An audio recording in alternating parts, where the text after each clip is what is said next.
di mo sila kasama? Ayaw naman nila akong kasama eh. Baka ikaw ang ayaw nakasama sila. Baka nga. Okay lang. Mas gusto ko namang mag-isa eh. Hello, Ana. Magpapatulong sana ako sa'yo. Sabi kasi nila, magaling ka daw magluto eh. Ikaw? Akala mo kung sino kang tatay-tayin ka, no? Yung pala, nasa loob talaga yung kulo mo. Kitang-kita kita nila, hindi mo yung boyfriend ko. Mukhang kamukha siya ni Maggie. Sigurado ka ba doon sa nakita mo? Ayun siya! Abel! What are you doing? Ang isang boss, hindi nagsasayang ng oras. Gawan mo ng PowerPoint presentation. I need that by Monday. Bukas mo na lang gawin yan. Kung gusto mo, tutulungan pa kita. Umalis siya kasama ni Karen and you let them? They are teenagers. Give them a break. Yung wallet ko eh. Mawawala. Dukutan ka, Aldrin! Ano? Karen! Karen, sandali! Tulungan! Walang iya ka! Aldrin! Aldrin! Tay! Tigil mo na yan! Tigil mo! Tulungan niyo kami! Tay! Tigil mo na yan! Totoo naman po eh. Hindi naman po talaga kami magkaibigan ni Nina. Get lost, Nina. Ako nga pala si Candice. Stasyon naman si Sheila. Ay, hello po, Miss Candice. Hi! Ma'am Sheila. Oh, yan Brian ah. Friends na tayo. Sige po. Excuse me, hindi ka ba aalis? Baka hinahanap ka ng boss mo. Actually, patapos na po yung shift ko eh. Pero sige po, kunin ko na lang po muna yung ice niyo, Miss Candice. Kung wala na po kayong kailangan, excuse me po. Sige, bye. Sige po. Ano naman ginawa sa kanya yun, Nina? Oo nga naman, Nina. Ang rude mo naman sa kanya. Eh, hindi naman talaga kami friends eh. Bakit? Dahil janitor lang siya? Bakit? He seems cool naman. Tsaka, mukha naman siya may pinag-aralan. Eh, sa hindi nga kami friends. Huwag na nga ipilit. Ano? Ano sa'yo? Sige na, kumain na, no? Sige na.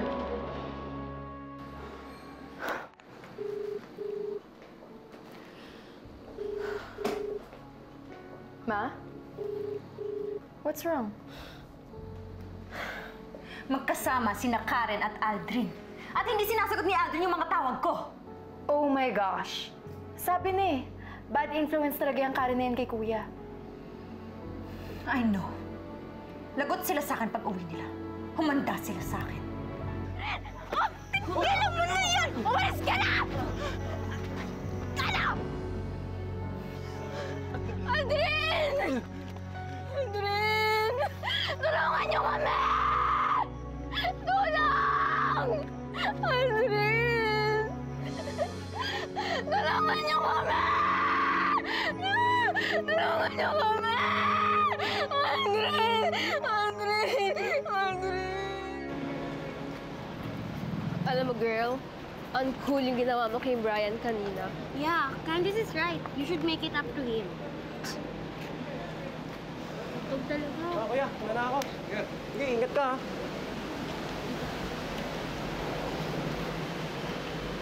Bye-bye! Ay, bye-bye.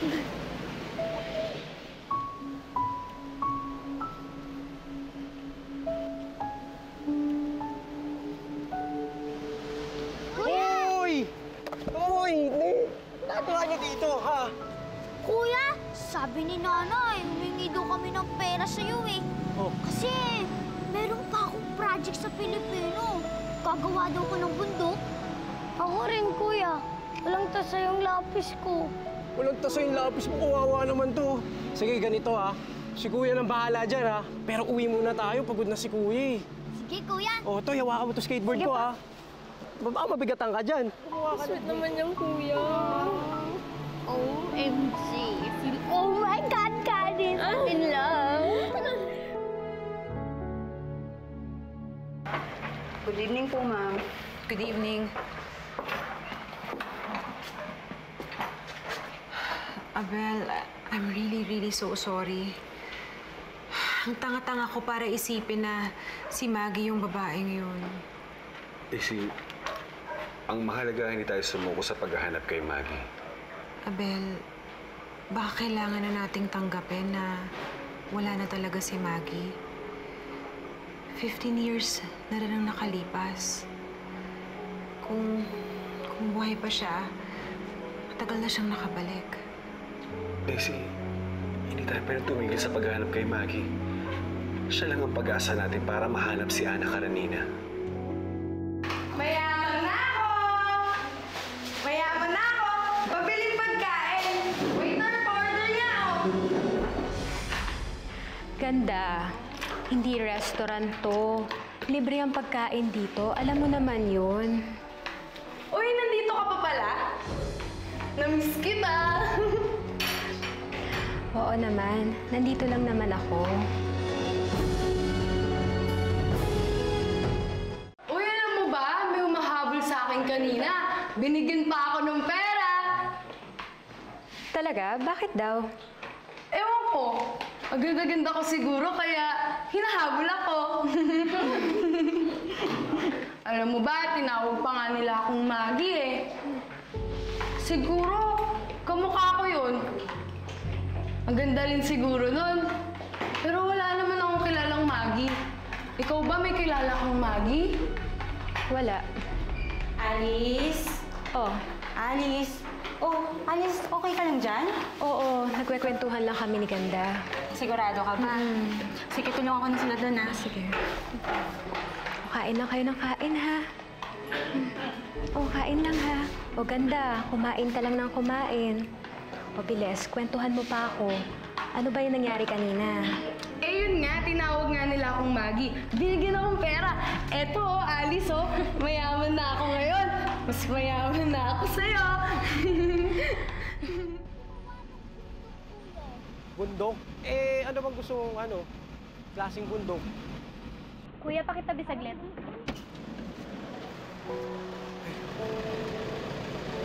San kayo? Gusto niyo sumabay na sa akin pa uwi? Kuya, ganda ng sasakyan. Oh. Kuya, katropa mo yan? Hindi Hindi ko kaibigan yan. Alam mo, salamat. Pero malapit lang naman yung bahay namin dito eh. Tsaka baka madumihan pa yung sasakyan mo.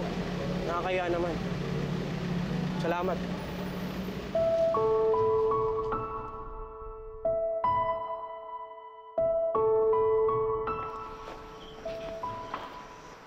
Saan dinala ng malandi mong anak ang anak ko? Excuse me ha, hindi malandi ang anak ko. Pinalaki ko ang anak ko na dalagang Pilipina. Mayumi si Karen. Mayumi? Paano mo matuturo ang maging Mayumi ang anak mo? Eh di ba? Poster girl ka nga ng kapokpokan. If I know, scheme mo na itulak yang si Karen sa only son ko. I know your type. Huwag mo nga akong ini-Ingles ha. Alam mo may tawag sa inyo eh. Yung mga katulad mo. Ha? Hindi tayo pareho. Dahil kayo ang tawag sa inyo, mata pobre. You two stop this. Sir, kasi naman ho si Ruth eh. Grabe makapanlait eh. Dahil lumabas po si Aldrin at si Karen. Ruth, we've already talked about this. Relax ka lang. Let your son have a little fun. Uncle Sernan, how can I relax? Eh kasama nga ni Aldrin yung Karen na yun. Ruth, Sernan, tumawag yung hospital. Meron daw nangyari kay Aldrin tsaka kay Karen.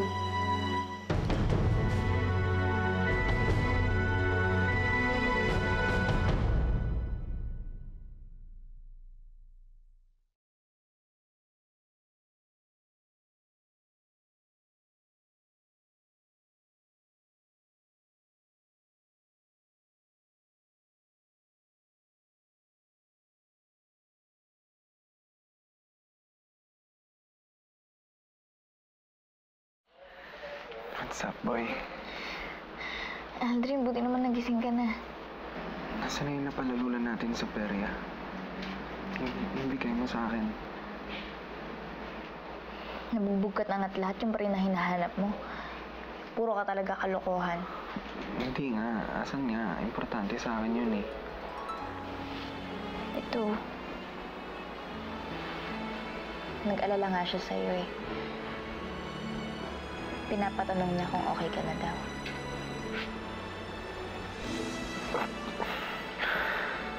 Medyo masakit pa yung katawan ko eh, pero okay na ako dahil okay na ako dahil ligtas ka. Paglalamping sa iyong piling ay ligaya kung walang kahambing. Aldrin, sorry ah. Sorry ko napahamak lang dahil sa akin. Sorry. Ba't ka nagsasorry? Alam mo, wala akong pinagsisisihan. Actually, I've never felt this alive before.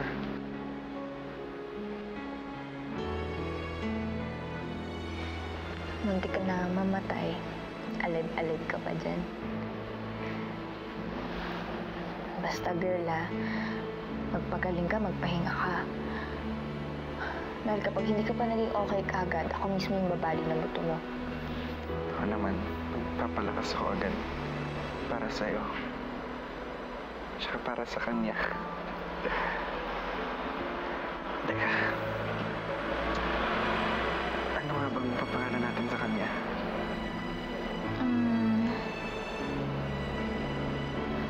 We'd like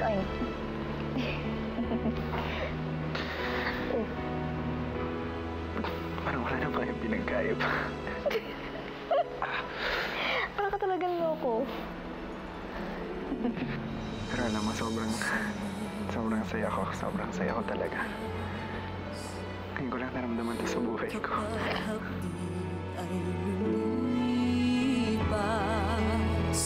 Ang mahalaga ngayon ay pag-asa, dala ng pag-ibig, saksi buong daigdig.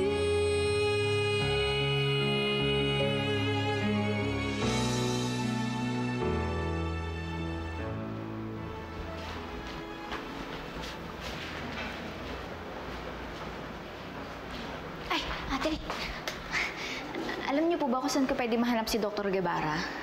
Kakausapin ko lang po siya tungkol dun sa resulta ng x-ray ni Aldrin Barredo, yung bagong dating na nabugbog.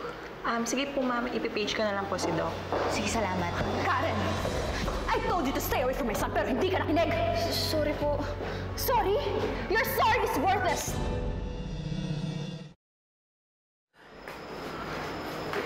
Hoy! Bakit mo sinasaktan ang anak ko, ha? Hindi mo dapat ginawa yun. Bakit, Uncle? Kakampihan niyo na naman yung peke ninyong apo? Ruth, you stop that! Totoo naman eh. Kaya namimihasa yung mga yan dahil kahit mali sila, kinakampihan niyo sila. Tama ba na dali niya si Aldrin sa nakakadiring peryahan? Ma'am Ruth, sorry po talaga. Hindi ko naman po talaga ginusto yung nangyari kay Aldrin eh. Gusto ko lang po siya maging masaya. At sumasagot ka pa? Masaya? Gusto mo siya maging masaya? Anong masaya sa nangyari? Di ba nabugbog siya? Ikaw ko nabugbog! Tama na! Nina. O, Ana. Nasaan ang mga tao? May nangyari kasi kay Karen at Aldrin eh. Nagpunta silang perya tapos nabugbog si Aldrin. Huh? Is he alright? Nasa ospital na siya ngayon. Nagpunta na din doon lahat. Bakit kasi kailangan pang dalhin ni Karen si Aldrin doon? Ito talagang si Karen kahit kailan wala nang ginawang maganda eh. Pwede ba, Nina? Huwag ka nga magsalita ng ganyan.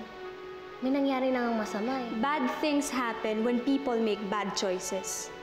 At yung si Karen, reyna yan ng bad choices.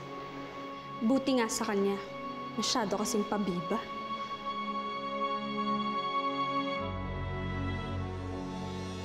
Tama na, Nay! Tama na! Tama! Nakakahiya kayo! Tama na! Mga pwede talaga kayo mag-ina kayo!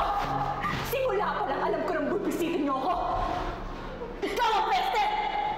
Tinisin kita dyan eh! Tama na! Tama na po! I said enough! Tama na! Tama na! Sir, siya naman ang nag-umpisa eh. Kayo ang nagsimula nito! Dahil nilalagay ng anak mo ang anak ko! Ruth! Ruth! Calm down! No, Auntie. My son! My only son got hurt! Hindi ako magka-calm down! Ikaw, sa susunod na lapitan mong anak ko, Hindi lang tayo magkakasakitan. Tandaan niyo yan! Mga peste kayo!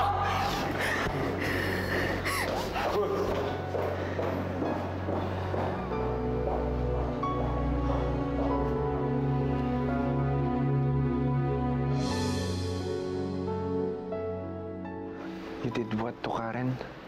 I just gave her what she deserves. Kulang pa nga yun kung tutuusin eh. Look at you! Para kang sanggano sa mga pasamo.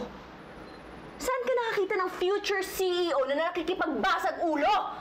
Ruth, can you just be glad na ligtas yung anak natin? No.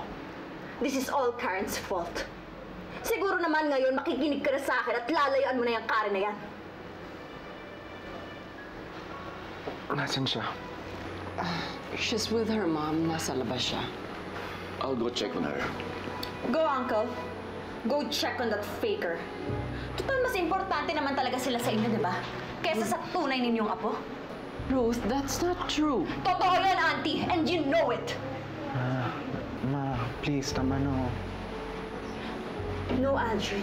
Don't tell me to stop. Nasaktan ka at walang pwedeng manakit sa'yo. From now on, hindi ka na pwedeng makapagkita ulit kay Karen. Am I making myself clear? Tama na, okay? Hindi na pwede.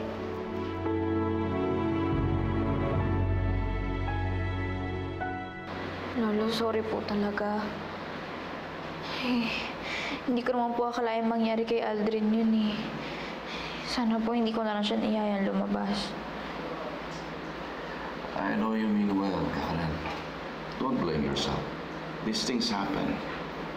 Mabuti na lang at hindi seryoso yung injuries ni Aldrin. Parang mas nasaktan pa nga po si Karen kay Ruth, sir kaysa sa nangyari.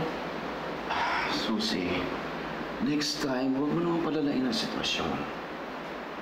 Nagawa lang siguro ni Ruth yun kay Karen dahil nasaktan din yung anak niya. Yeah, please lang. Next time, umawat ka na lang. Sir, ina rin ho ako. Ayoko rin nakikita na sasaktan ng anak ko. Kahit sino ho, walang karapatang gawin yan kay Karen. Anak, tandaan mo yan. Ipaglalaban kita kahit patayan. Tinatakot mo ba ako?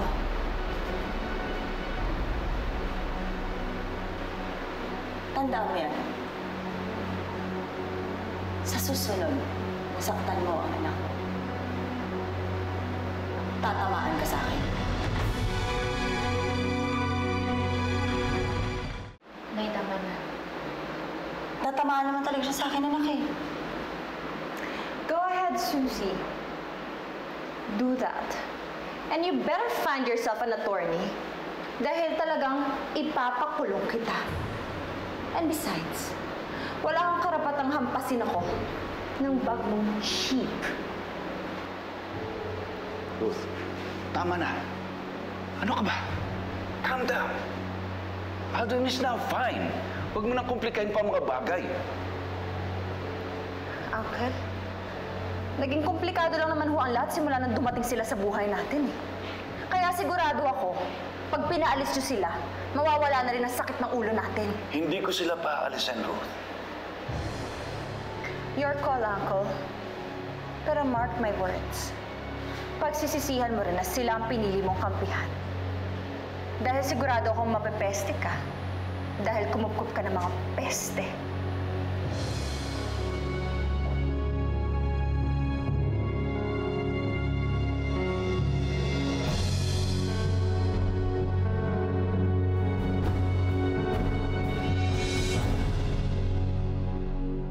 Mabuti naman, okay na pala si Aldrin. Oo, pero hindi ako sigurado kung magiging okay pa kami. Galit na galit yung nanay niya. Nag-away pa nga sila ni Inay eh. Kaya hindi ko talaga alam. Kagulo na. Anong sabi nila, Lolo? Hindi naman nila ako sinisisi, pero nararamdaman ko na naapektuhan din sila sa nangyari. Kasi naman ako eh. Bakit pa kasi kami lumabas ni Aldrin? Eh, anong gagawin mo? Susundin mo ba si Ma'am Ruth? Lalayuan mo ba si Aldrin? Hindi ko alam. Ano ba sa tingin ko kailangan kong gawin? Karen, kilala mo ko. Kung ano yung mas makakabuti, yun ang gagawin ko. Alam mo, kung kasing bait mo lang ako, wala siguro akong ganitong problema. Sandali lang, tumatawag yung kaibigan ko. Hello? Dindi? Hello, friend. Friend, may kailangan ka malaman. Ano yun? Kasi, pero di ko dapat sabihin to sa'yo eh. Sabi kasi ng ate mo. Pero di ko talaga matiis kasi friend kita. Dindi, ano ba yun? Huwag ka na magpasikot-sikot pa. Sabihin mo na. Aalis na yung ate tsaka nanay mo. Iiwanan ka na nila. Ano? Dindi, sigurado ka ba dyan? Hindi magagawa sa akin yan, inay. Anong hindi? Paalis na sila oh. Pero kung pupunta ka dito agad, baka abutan mo pa sila. Nay, ano ginagawa niyo dyan? Ay naku, tumutulong ako. Ayoko naman kasing isipin nilang pabigat ako sa lugar na to. At lalong hindi ako peste. Teka muna. Saan ang punta niyo? Ba't parang nagmamadali kayo? Sasamahan ko kasi si Ana. May problema yung nanay niya eh. Ganun ba? Anong problema? Eh, aalis na po kasi sila. Gusto ko po sanang humabol. Nay, nagpaalam lang ako. Alis na rin ka na. Oh, sige. Mag-ingat ha. Sige po.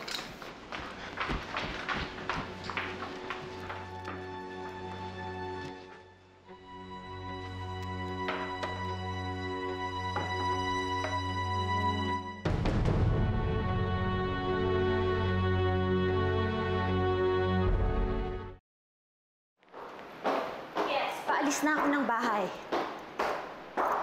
Wala akong pakialam. Make them wait. Eh, di ikaw na bahala gumawa ng lusot. Ano ba? Oo nga. Sandali, matik ako makalimutan yung kontrata. Kukunin ko muna.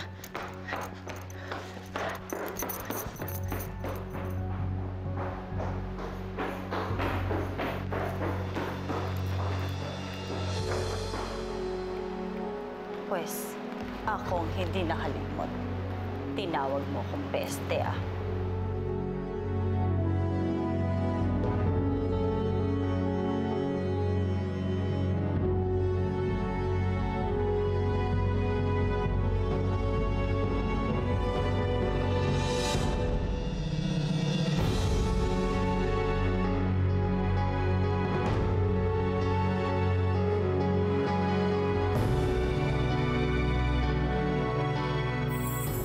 Ate, bakit kayo aalis na hindi man lang kayo nagsasabi sa akin? Kasi mas masaya kami nang wala ka. Hindi ako naniniwala sa'yo. Gusto mong sariliin si inay. Ganun. Halika! Nasa terminal si inay! At least alam ko may anak akong matapang. Pinagtanggol mo pa rin yung kasama mo. Ay, proud ako sa'yo. Nakakastad. Oo naman natutunan yan. Kay Karen po. She taught me how to enjoy life. Kung paano po maging masaya. May intindihan din niya balang araw ang tunay na dahilan kung bakit tayo aalis. Ang sakit-sakit, Becky. Hindi mo lang po na nainisip na masasaktan ako pag umalis sila. Hindi mo lang po nila inisip yung mararamdaman ko. At the end of the day, selfish lahat ng tao. Ikaw, ako, and our mothers included. Kung selfish ka, kayo ng nanay mo, pues ibahin mo kami ni Ana dahil hindi kami katulad mo. Hindi ko alam kung bakit hindi kasama ang pangalan niya sa mga survivors. Pero patunay ang picture na yan na buhay siya.